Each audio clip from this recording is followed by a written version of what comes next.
Good afternoon, student. Today we start explanation chapter 18 महाकवि कालिदास। महाकवि कालिदास। आज हम महाकवि कालिदास के विषय में इस लेसन में पढ़ेंगे। संस्कृत में पहले आपको लेसन पढ़कर सुना रही हूँ, फिर इसका हिंदी में अनुवाद समझाऊंगी। अनुवाद नंबर 1। कवि कुलगुरु कालिदासम अस्मिन् युगे को न जानसि विधिभिः विश्वस्य साहित्यकारेषु अस्य गणना कृता।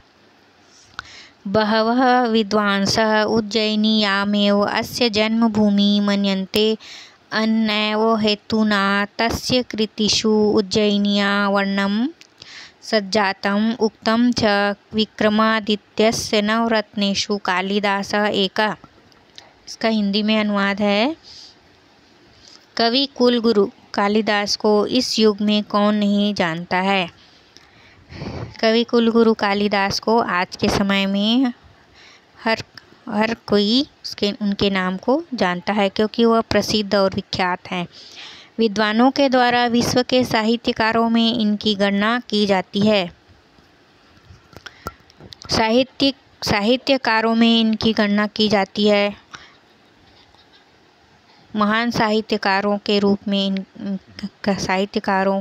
में इनका भी नाम लिया जाता है या इनका भी नाम उल्लेखित है। बहुत से विद्वान उज्जैन को ही इनकी जन्मभूमि मानते हैं। कालिदास की जन्मभूमि उज्जैन है। अनेक प्रसंगों में उनकी रचनाओं में उज्जैनी का वर्णन हुआ है और कहते हैं विक्रमादित्य के 9 रत्नों में से एक कालिदास थे। अब है अनुवाद नंबर 2। कथ्यते कालिदासः महामूर्ख आसीत्। राज्ञ शारदानन्दस्य विद्योत्तमा नाम्नी एका विदुषी कन्या आसीत्। सा स्वविद्यया अतिदर्पशीला आसीत्। सा प्रतिज्ञातवती यत् शास्त्रार्थे य मां पारयिष्यति तेन सह विवाहं करिष्यामीति। ता प्रतिज्ञां श्रुत्वा बहवः विद्वांसः आगच्छन् तया सह शास्त्रार्थे सर्वे पराजिताः अभवन्। अनुवाद है इसका हिंदी में। कहते हैं कालिदास महामूर्ख था। राजा शारदानंद की विद्योत्तमा नाम की एक विदुषी कन्या थी। वह अपनी विद्या के कारण बहुत घमंडी हो गई थी। उसने प्रतिज्ञा की, जो मुझे शास्त्र में पराजित कर देगा मैं उसी के साथ ही विवाहित करूंगी। उस प्रतिज्ञा को सुनकर बहुत से विद्वान आए और उनके साथ शास्त्रार्थ में पराजित हो गए। कालिदास महामूर्ख थे, ऐसी मान्यता है। कहा जाता है कि पहले कालिदास महामूर्ख थे। राजा शारदानंद की पुत्री विद्योत्तमा थी, जो अत्यंत ही सुंदर और गुणी थी। परंतु उस राजा शारदानंद की पुत्री विद्योत्तमा सुंदर और गुणी थी, लेकिन उसे अपनी सुंदरता के कारण बहुत ही घमंड था। वह अपनी सुंदरता और शास्त्र विद्या पर अत्यधिक गर्व करती थी। इसी कारण से उसने प्रतिज्ञा की थी कि जो भी उसे शास्त्रार्थ में पराजित कर देगा वह उसी से ही विवाह करेगी। उस प्रतिज्ञा को सुनकर बहुत से विद्वान और राजकुमार उससे शास्त्रार्थ करने के लिए आए और वह पराजित हो गए। अगला है अनुवाद नंबर 3। ईर्ष्यावशात् ते राजकन्याया विवाहं महामूर्खेण सह सम्पादितुं व्यचारयन् ते मूर्खस्य अन्वेषणार्थ निर्गता। सहसा कस्यचित् वृक्षस्य शाखायां स्थित्वा तां शाखायां कर्तयन्तम् एकं मूर्खम् अपश्यन्। तस्मात् वृक्षात् अद्य अवतीर्यते अवदन् तं भो पुरुषवयं परं सुन्दर्या राजकन्या सह तव विवाहं कर्तुम् इच्छामः। इसका हिंदी में अनुवाद है। ईर्ष्यावश उन्होंने राजकन्या का विवाह किसी महामूर्ख से करने का विचार किया। राजा शारदानंद अपनी कन्या के व्यवहार के कारण अत्यंत दुखी होकर यह विचार किया कि राजकन्या का विवाह किसी मूर्ख व्यक्ति से कर दिया जाए। वे किसी मूर्ख की खोज में निकल पड़े। अचानक ही किसी वृक्ष की शाखा पर बैठकर उसी शाखा को काटते हुए एक व्यक्ति दिखाई दिया। उस मूर्ख को देखकर उसने वृक्ष से नीचे उतरने के लिए कहा, हे पुरुष, हम बहुत ही सुंदर राजकन्या से तुम्हारा विवाह करना चाहते हैं।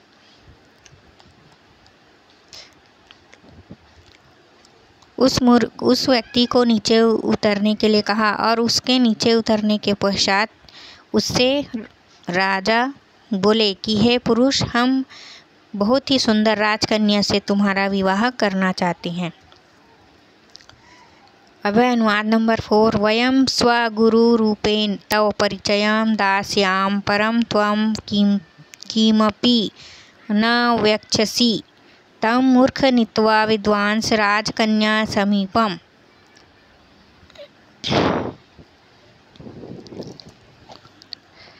आगन्तव अवदतञ्च एषोऽस्माकं गुरु सकलशास्त्रपारङ्गत विद्वान् चास्ति, परन्तु सम्प्रति मौनव्रतं धारयति। तदा राजकन्या विद्योत्तमा एकाम् अङ्गुलिकाम् उत्थाय दर्शयति, यस्यार्थः एको ब्रह्म द्वितीयो नास्ति। इसका हिंदी में अनुवाद है, हम अपने गुरु के रूप में तुम्हारा परिचय देंगे, परंतु तुम किसी से कुछ भी नहीं बोलोगे। उस मूर्ख को लेकर वे विद्वान राजकन्या के पास आए और कहा, यह हमारे गुरु हैं, सभी शास्त्रों में पारंगत और विद्वान हैं, परंतु इस समय मौन व्रत धारण किए हैं। तब राजकन्या विद्योत्तमा ने एक उंगली उठाकर दिखाई, जिसका अर्थ था ब्रह्मा एक है, दूसरा नहीं। राजा उस मूर्ख व्यक्ति को अर्थात कालिदास को लेकर उन्हें अपना गुरु बनाकर अपने राजमहल में लेकर आए और अपनी पुत्री के सम्मुख उन्हें अपना गुरु बताया और कहा कि सभी शास्त्रों में पारंगत और विद्वान है, परंतु अभी इस समय इन्होंने मौन व्रत धारण किया है। तब राजकन्या विद्योत्तमा ने अपनी एक उंगली उठाकर उनको दिखाया और जिसका अर्थ था ब्रह्मा एक और दूसरा नहीं। अब है अनुवाद नंबर 5। ताम दृष्ट्वा महामूर्ख कालिदास स व्यचार्यत, एषा मम एकम नेत्रम विस्फोटयितुम् इच्छति, अहं तु तव द्वे नेत्रे स्फोटयिष्यामि इति नत्वा स्वकीये द्वे अंगुलिके दर्शितवान्। अनन्ते राजकन्या पराजिता सज्जाता, पश्चात कालिदासेन स विद्योत्तमया परिणयः जातः। इसका हिंदी में अनुवाद है, कालिदास ने राजकुमारी की एक उंगली को देखकर विचार किया, यह मेरा एक नेत्र फोड़ना चाहती है, नेत्र अर्थात आँखें, यह मेरा एक आँख फोड़ना चाहती है, मैं तो तेरी दोनों आँख फोड़ दूंगा। यह जानकर उसने अपनी 2 उंगलियां दिखाई। मन में ऐसे विचार को करते हुए महामूर्ख कालिदास ने राजकुमारी को 2 उंगली दिखाई। उनके प्रश्न के उत्तर देते हुए महामूर्ख कालिदास ने अपनी 2 उंगली को राजकुमारी को दिखाया। अंत में राजकन्या पराजित हो गई। बाद में कालिदास के साथ विद्योत्तमा का विवाह हुआ। अब है अनुवाद नंबर 6। एकदा रात्रौ उट्टस्य ध्वनि अभवत्, ध्वनि श्रुत्वा तस्य भार्या अयं ध्वनि केन कृत इति अपृच्छत्। कालिदासेन उट्टशब्दस्य स्थाने उट्ट इति शब्दः उच्चास्ति। विद्योत्तमा ज्ञातवती यत् एषः मूर्ख अस्ति। सा कालिदासस्य अपमानं कृत्वा गृहात् निष्कासितवती। कालिदासः खिन्नो भूत्वा देवीम् आराधयत्। हिंदी में अनुवाद है, एक बार रात में ऊँट की आवाज़ हुई। आवाज़ सुनकर उसकी पत्नी ने पूछा, यह आवाज़ किसने की? कालिदास ने ऊँट कहने के स्थान पर उट्ट शब्द कह दिया। इससे विद्योत्तमा जान गई कि यह व्यक्ति मूर्ख है। उसने कालिदास का अपमान करके उसे घर से निकाल दिया। कालिदास दुखी होकर देवी की आराधना करने लगे। अनुवाद नंबर 7। तदनुग्रहेण सः महान् विद्वान् अभवत्। तदा कालिदासः ज्ञानं प्राप्य गृहं प्रत्यवर्तत। तदा द्वारं पिहितम् आसीत्। सः अकथयत् अनावृतकपाटं द्वारदेही। भार्या अपृच्छत् अस्ति कश्चिद्वागीशेषः। कालिदासः स्वप्रतिभायाः पत्नीम् अतोष्यत्। पत्न्या शब्दत्रयम् आश्रित्य कालिदासः त्रयाणां काव्यानां रचनां करोत्। इसका हिंदी में अनुवाद है, उसकी देवी माँ की कृपा से वह बड़ा विद्वान बना। महाकवि कालिदास ने पत्नी के घर से निकालने के बाद देवी माँ की आराधना की। देवी माँ की आराधना से वह एक बड़ा विद्वान बना। जब कालिदास ज्ञान प्राप्त कर घर लौटा तब दरवाज़ा बंद था। उसने कहा, द्वार खोलो। पत्नी ने पूछा, वाणी में कुछ विशेषता है?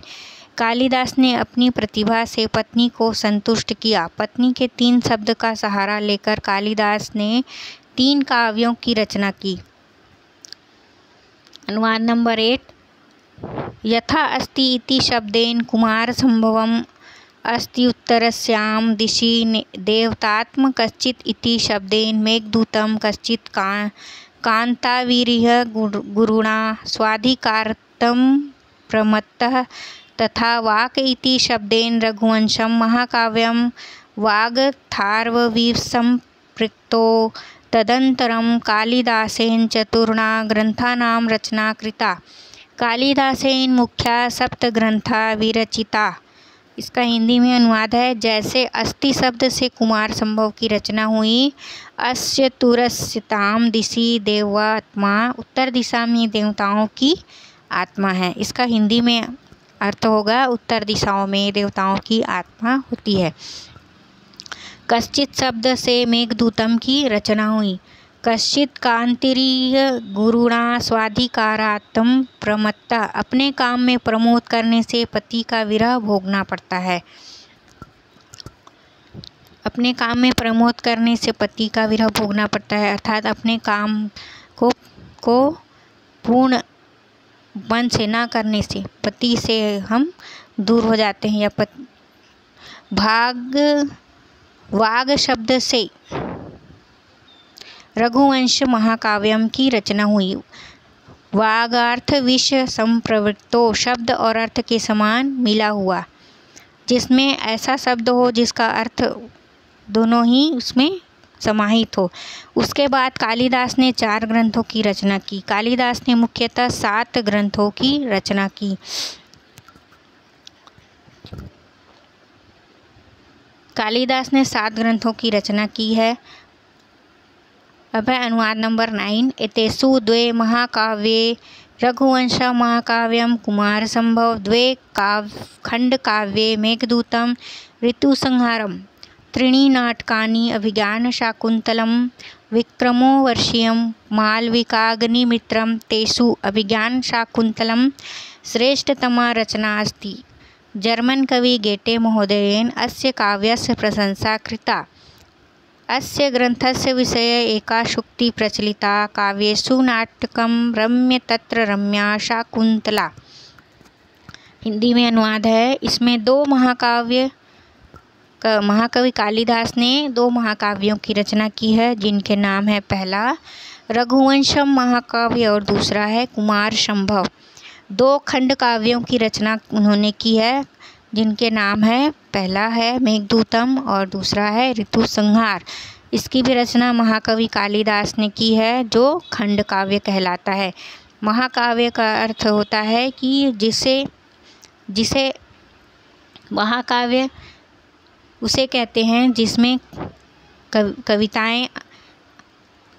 कविताओं का प्रारंभ और अंत जो है उस काव्य शास्त्र के पूर्ण होने पर होता है। और यह खंड काव्य वह होता है जिसमें कविताएं अलग अलग भागों में विभाजित हो, उसे खंड काव्य कहते हैं। खंड काव्य 2 हैं, मेघदूतम और ऋतुसंहारम, और महाकाव्य भी 2 हैं, रघुवंशम महाकाव्य और कुमार संभव। 3 अग्निमित्र अभिज्ञान शाकुंतलम विक्रमोर्वशीयम और मालविका अग्निमित्रम। उनमें अभिज्ञान शाकुंतलम श्रेष्ठतम रचना है। महाकवि कालिदास ने नाटक की भी रचना की है, जो नाट्य की रचना की, नाटक की रचना की है, संस्कृत भाषा में उन्होंने की है। यह मुख्य रूप से 3 है। पहला है अभिज्ञान शाकुंतलम, दूसरा है विक्रमोर्वशीयम और तीसरा है मालविका अग्निमित्रम, जिनमें सर्वश्रेष्ठ नाट्य रचना अभिज्ञान शाकुंतलम को माना गया है, या सर्वश्रेष्ठ रचना के रूप में अभिज्ञान शाकुंतलम जो है प्रसिद्ध हुआ, विश्व में प्रसिद्ध हुआ। जर्मन कवि गेटे महोदय ने इस महाकाव्य की प्रशंसा की है। इस ग्रंथ के विषय में एक सूक्ति प्रचलित है, काव्य में नाटक की जहाँ रोचकता होती है और वहाँ अभिज्ञान शाकुंतलम का सौंदर्य होता है। काव्य में नाटक की जहाँ रोचकता होती है, अर्थात जिस कविता में नाटक की रोचकता अर्थात नाटक रुचिकर लगता हो और वह कविता के रूप में लिखा गया हो, उस काव्य का, उस नाटक का, वहाँ पर जो है अभिज्ञान शाकुंतलम की ही ऐसी एक नाट्य रचना है जो बहुत ही सुंदर होता है। काव्यों में नाटक रुचिकर होता है तथा नाटकों में अभिज्ञान शाकुंतलम सबसे अधिक सुंदर है। ऐसा नाटक जिसमें कविताओं द्वारा इसकी रचना की गई हो, वह अभिज्ञान शाकुंतलम है, जो बहुत ही अधिक सुंदर रचना महाकवि कालिदास ने की है। अब है अनुवाद नंबर 10। कालिदासस्य भाषा अलंकारिकी अस्ति, उपमा अलंकारस्य प्रयोगे स प्रवीणो अस्ति। उक्त च उपमा कालिदासस्य एतेषु काव्येषु प्रकृते मनोहारिणी चित्राणि लक्ष्यन्ते। तस्य प्रकृते अनुरागः आसीत्। कविकुल शिरोमणि महाकवि कालिदासस्य काव्य रचना विश्वस्य निधिः इति मन्यन्ते जना। अधुना महाकविः कालिदासः पार्थिव शरीरेण नास्ति, तथापि यश कायेन विद्यते। विद्वांसः कथयन्ति श्लोक जयन्ति ते संकृतेने रस सिद्धा कवीश्वरा नास्ति येषां यशः काये जरामण जम भयम। हिंदी में अनुवाद है।